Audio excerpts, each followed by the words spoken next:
La partita, se l'avete vista, non ha quasi bisogno neanche di commenti. Cioè, è veramente,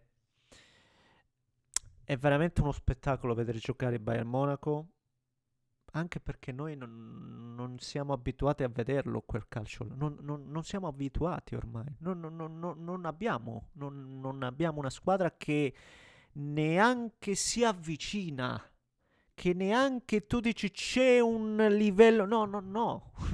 Cioè, ci sono loro e poi c'è il nostro di sport, il nostro di calcio, che è tutta un'altra salsa, che è tutta un'altra storia. E la cosa forse più, quella che più di tutte mi abbatte e mi sotterra è che ormai non sto qui neanche a dirvi non- oh, sono spiazzato, caspita, davvero sono così forti. Sì, sì, sì, sono davvero così forti. Sì, ragazzi, sì. Ed è ormai, cioè, solo chi veramente ha le bende davanti agli occhi e ancora si ostina a non aprirli, no? Anzi, cerca ulteriormente altri modi per tapparli. Solo quelli magari si ritrovano un po' spaesati. No, ragazzi, è la normalità ormai. È la normalità. Il PSV ne fa 6 al Napoli, il Galatasaray ne fa 5 alla Juve. L'anno scorso il PSG ne fa 5 all'Inter. Con la differenza, però, che quella era una finale. E che l'Inter nelle ultime 4 edizioni ne ha giocate 2 di finali. Per farvi capire il miracolo che hanno fatto i nerazzurri. Il miracolo! Se pensiamo a budget, a quello che davvero sono queste realtà, quelle che abbiamo visto stasera, e quelle che sono le realtà italiane.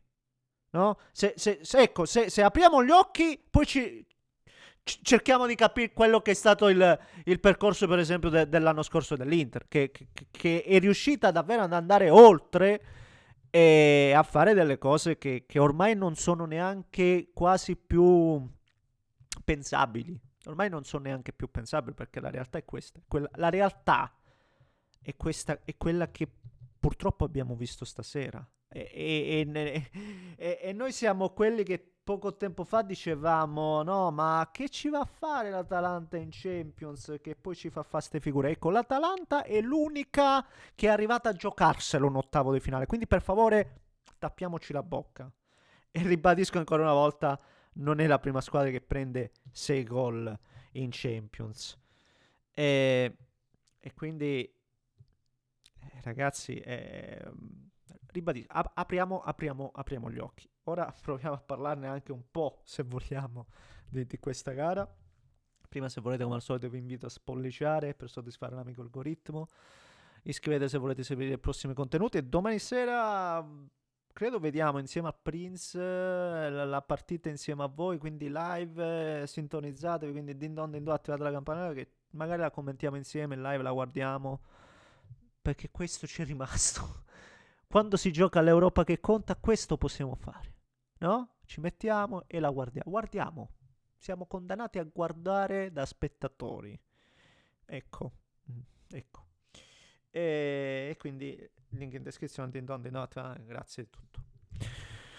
Ragazzi, è stata una partita a senso unico, questo mi pare abbastanza chiaro. Il problema è che dopo neanche mezz'ora potevano già stare davvero 6-0. Dopo neanche mezz'ora si poteva stare tranquillamente 6-0. Giocatori che vanno a un'altra velocità, giocatori che giocano un altro calcio, che sicuramente c'è anche un lavoro collettivo importante effettuato da Company, allievo di Guardiola.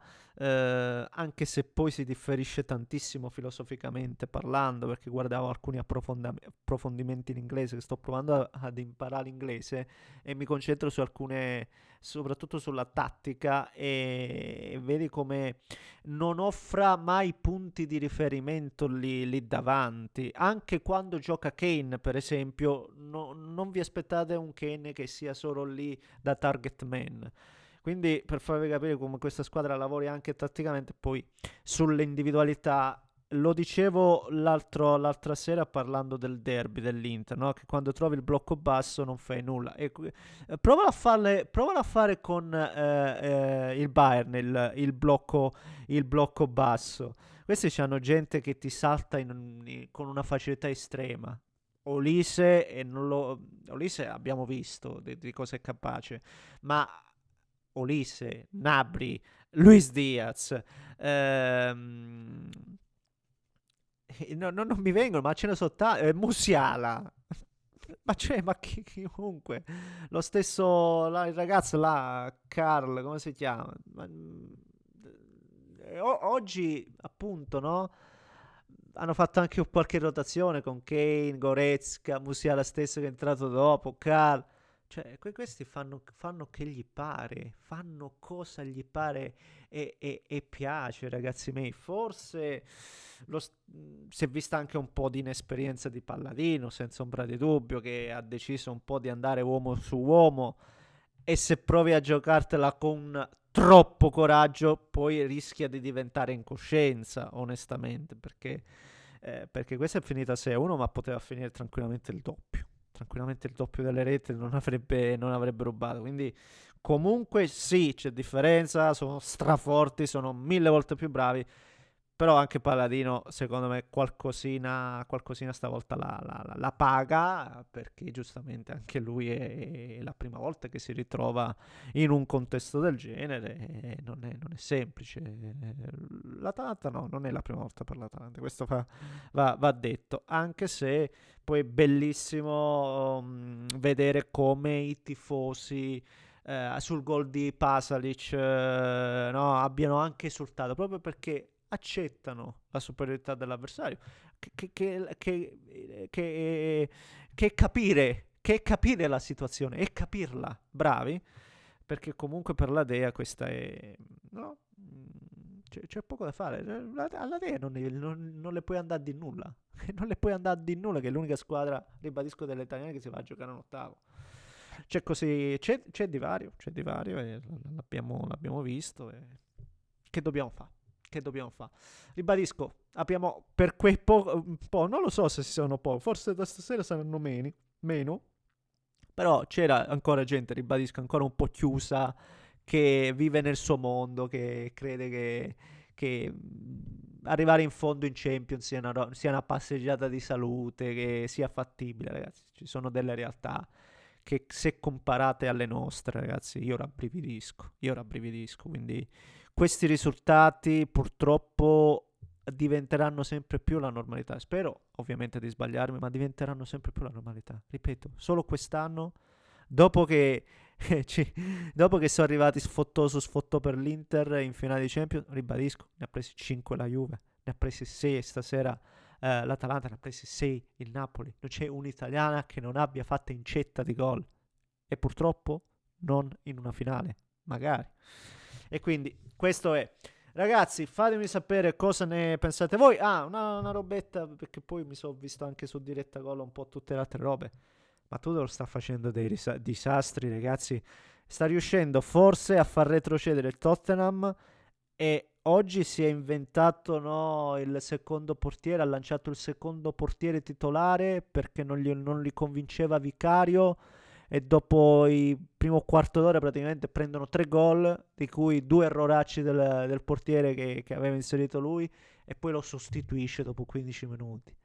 Pazzesco. E ne prende altri 2 di gol, anche se poi, devo dire la verità, vedendoli, i 2 errori, un errore clamoroso è il terzo gol che prende, che fa una roba alla Radu, no? In Bologna Inter, fa una roba un po' alla Radu, ma gli altri sono state 2 scivolate. Cioè, due scivolate, una del difensore e una del portiere. Perché scivolano? A questi livelli perché non provano i tacchetti? Perché scivolano? Questa è una roba assurda, assurda. E, male il Tottenham di Tudor. Ha pareggiato nel finale anche il Barcellona con Yamal. In casa, secondo me, il Barcellona poi diventa totalmente un'altra squadra e per me passerà il turno. Però il bello del calcio è che non puoi, che a volte accade l'impronosticabile.